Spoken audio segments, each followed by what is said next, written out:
President Bush defended himself today for honoring the Dalai Lama, the Buddhist religious leader receiving the Congressional Gold Medal from the president. China now opposes the honor because of the Lama's insistence for independence for Tibet.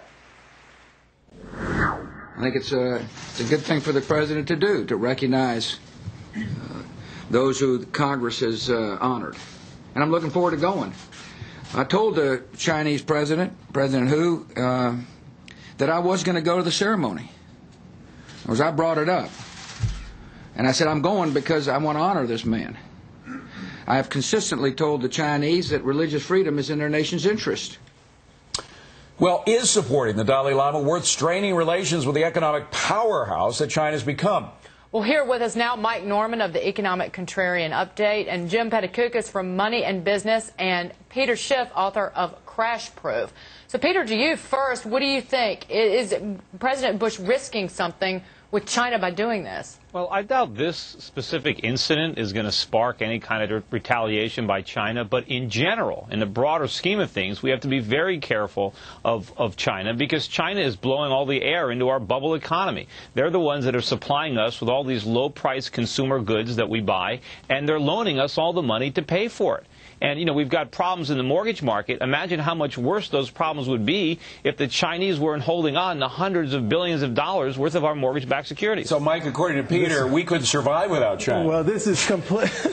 Look, China can't survive without us. Let me put it very simply. China needs to produce 25 million jobs per year. We're dancing in the streets here in the United States if we produce 2 million jobs per year. They grow their economy precisely by selling into our market. By the way, I don't even know if Peter knows this. We import about $250 billion worth of goods from China every year. That's tiny compared to the overall U.S. economy, okay? The other thing he probably doesn't know is that over the past 4 years, we've grown our exports to China almost threefold. So they're going to be ended up to be a very strong consumer of our products. But, Jim, that doesn't mean we go cap in hand to the Chinese and do everything they say, like not meeting the Dalai Lama, right?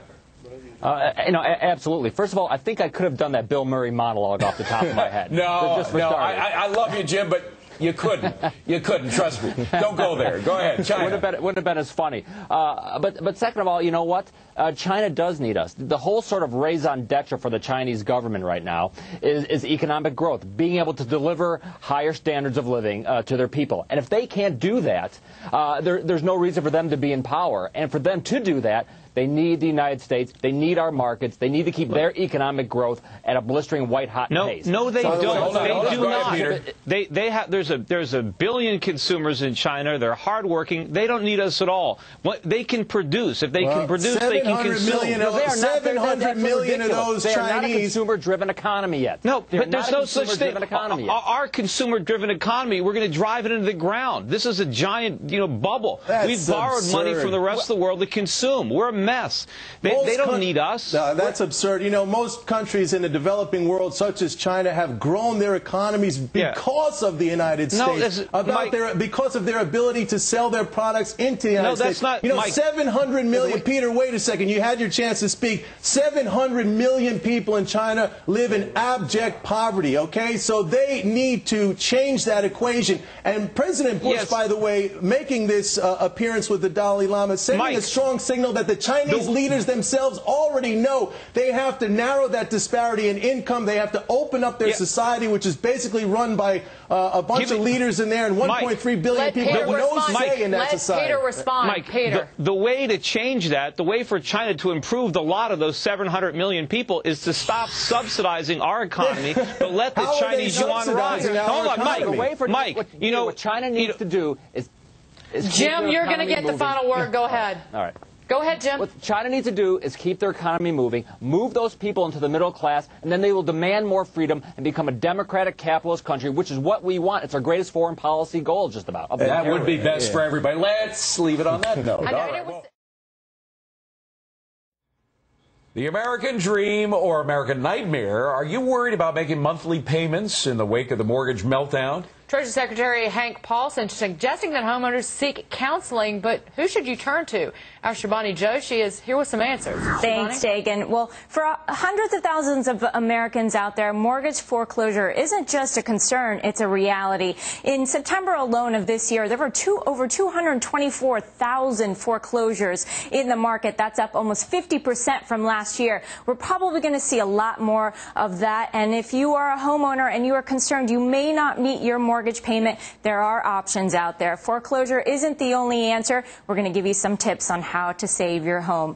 First up, don't ignore the problem. If your lender's trying to contact you via phone or mail, answer the phone, open your mail. Not answering your mail is not a good enough answer for not meeting your mortgage payments. 1 or 2 missed mortgage payments is a good enough reason for seizure, so pay attention. Secondly, read the fine print and understand your rights. We know that loan documents tend to be lengthy and convoluted and complicated, but you know what? Until you read your fine print, you're not going to know what rights you have and you're not going to know what help you have available to you. So watch the fine print there.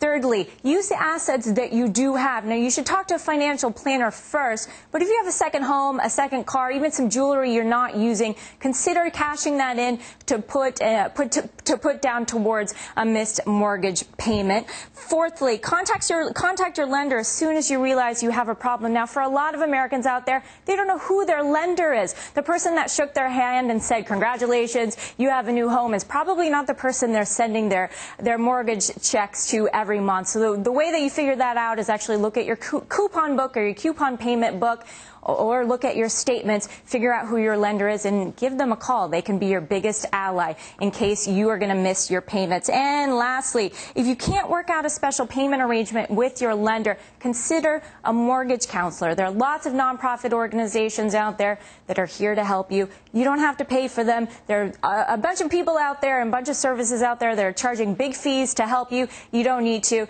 You can actually get it for free. Go to www.hud, that's HUD.gov, and you can figure out some of the resources you have available. So being proactive is the key here, not reactive, and you can make sure to save your home. Back to you. All right, Shivani, thanks very much. So is it a good idea, a mortgage shrink? Can you say that? No, mortgage counselor, let's put it that way, because they really can help. That's right. Well, and back with us to debate that, Mike Norman, Jim Pettikalkas, and Peter Schiff. So, Mike, to you first. Good idea. If you save your home, it helps the lender, too. Yeah, and the environment right now, Dagan, I think lenders want to help. You know, there's a lot of attention on this problem now coming down from, from the president on down. So I think they're more amenable, they're more open to try to help out. If it's your primary residence, yeah, I think you should try to hang on to it. For somebody who got into a housing deal as a speculation and is trying to hold on, and they're really at risk there, I think probably let it go. Peter, what do you think? Peter. Yeah, well, in many cases, these homes are not worth holding on to. I mean, what's the point of struggling to hold on to an overpriced house? I mean, there are plenty of vacant houses around that you can move into and rent and have a payment you can afford. People overpaid for houses. The prices were in the stratosphere for the past few years. They're going a lot lower. It certainly doesn't make any sense to sink more money into a house when you're just going to lose it. So, I think the borrowers are in the driver's seat because they can walk away. It's the lenders who are going to get stuck with all this paper. Yeah, but Jim, these debts don't just go away. You can't just walk away. That hangs with you, right?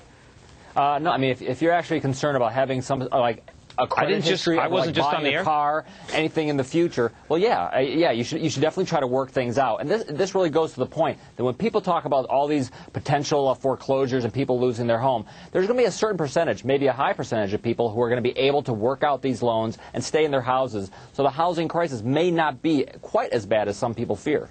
Don't compound a bad, an error in judgment with another error in judgment. Which would be right? what? Selling when prices have already come down, if you can. I don't agree with Peter, again, because I think selling now might be at a very bad point. Just because you don't like agreeing with Peter. I don't like agreeing with Peter. Let's be honest about it over here. But I don't think you should compound an error in judgment with another error in judgment. Look, Mike, on one point, you're right. If you can't hold on to it, you got to get out. But if it's possible to work it out, David, if it's possible to work it out, then work it Peter, out. quickly. prices are just starting to fall. They have a long way to go. Remember, Mike, back in December of last year, December of '97, when I predicted all the problems we're having right now in the housing market and the lending. The oracle of what now? I forgot. The oracle of what? Let me finish. Mike, let me finish. Mike, you were laughing at me when I was talking about lax lending standards. Hold on. You confidently predicted that housing prices would go up 10% this year. You know, that's my job. I predict a lot of things. Well, and most of them don't happen. Have to end the discussion because we've run out of time. Mike, literally. Most of your predictions don't come true. Mine do. Thanks, guys, for watching the markets at this hour. Gotta go. We got a leader in Iran who has announced that he wants to destroy Israel. So I've told people that if you're interested in avoiding World War III, it seems like you ought to be interested in preventing them from having the knowledge necessary to make a nuclear weapon. Well, there you go. I was wondering why this segment was called World War III. That's why. The president said it. Tough talk from the president today, bringing up the possibility of World War III in connection with Iran. The possibility could roil markets, but would a war footing actually benefit our economy? Well, Mike Norman, Charles Massimo, Peter Schiff, all back with us now to discuss that. Mike, you think that the war footing would actually be a good thing for us here? A war, if what you mean by a war footing is a preparation for an attack on Iran, look, I think we got to take these guys out. We can't allow them, as the president has said over and over and over again, we can't allow them to have nukes. If we do, the consequences are much more destructive and terrible than anything that might beset the economy from as a result of this war footing. There's another thing I want to say here. A lot of people don't like to hear this, and I am not a war monger, but war spending increases. It's spending which ends up increasing the size of our economy, whether you like to hear that or not. Yeah, I mean, it helps our industrial military base. But Mike, we're spending about, I believe it's $626 billion on military expenditures, $323 billion on health care. So yeah, we could be spending money. I mean, it's $626 billion. About nickels and dimes here. Nickels and dimes. About the potential look at the healthcare system right now. A country like Iran, a state sponsor of terrorism that has a nuclear weapon. We have with us another guest who I'm sure agrees with everything that Mike Norman says. Peter, what do you think? Peter President. I think the president is exaggerating the threats posed by a Middle East nation. You know, even if Iran were to develop a nuclear weapon, I don't think it necessarily follows that we're going to have World War III. I mean, how many nuclear missiles did the Soviet Union have pointed all over the world, and we managed to avoid World War III? But to think that a war that's spending money on bombs helps an economy, all you're doing is diverting resources that could have been used for things that we actually like, and you're using them to fight a war. It doesn't help the economy. You mean certainly protecting our nation? Fighting a war to protect our nation does not help our economy. Mike, will you let me finish? Mike, will you let me finish a point? Is not an investment that we need to make. Mike, will you let me finish a point? Okay, hold on. Go ahead, Peter. Look, certainly spending money on a war might be necessary, just like putting burglar alarms on your house is necessary, but it doesn't necessarily improve your standard of living. You'd rather spend the money on other things. And, you know, we're borrowing the money to fight these wars. We have to pay the world back. We're borrowing trillions of dollars to fight these wars. All right, well, Peter, I want to ask Charles this. I mean, you have to admit, Ahmadinejad is pretty off his rocker. I mean, he said some pretty crazy things. I mean, you cannot put it past this guy that he would not develop a nuclear weapon. I mean, he's a threat. He is a potential threat to this country. I agree, and I think both, and I hate to be in between Mike and Peter. It's probably a very vulnerable spot to be in between. But the point is, again, if we're spending so much money, how are we repaying it? We're repaying it through increase in taxes and increased debt. Absolutely. Taxes have gone down. Where are we going to pay for this? It's going to come from the taxes. Taxes have gone down. Economic growth has gone up. Revenues have come into the Treasury. Mike, if it wasn't for this little inflation, we haven't had economic growth. We've had inflation. That's all we've had. We have not. Those statistics, sir, are adjusted. Those GDP statistics are adjusted for inflation. You got to go back and study economics 101 because obviously you don't know what you're talking about. Those numbers are adjusted for inflation. I know enough to have made accurate forecasts on the markets over the years, unlike you. One forecast which never came true was that the American economy was in demise, and it's not. We've added trillions and trillions of dollars of wealth ever since you've been saying that for 6 or 7 years. Take a breath, Mike. Go ahead, Peter, quickly. Mike, the government is telling us that over the last year, the price of food is only up by 4.5%. All right, so the price of energy is only up by 5%. Okay. Anybody who goes to the supermarket or fills up his car with gas knows that's nonsense. Now you're going to fall back on, I don't believe the Charles, numbers. like it or not, you're in the middle here. Final word. Go ahead. Unfortunately, I think I have to massage Mike and calm him down a little bit. I don't believe the numbers. I don't want to see that, but final word, quickly. No, again, I think there's other avenues. There's other avenues that I think we need to be spending money on. It can't be so much of the money's going towards war when we have health care. Well, I'm glad we left it all at a laugh, folks. We got to leave now. Look at the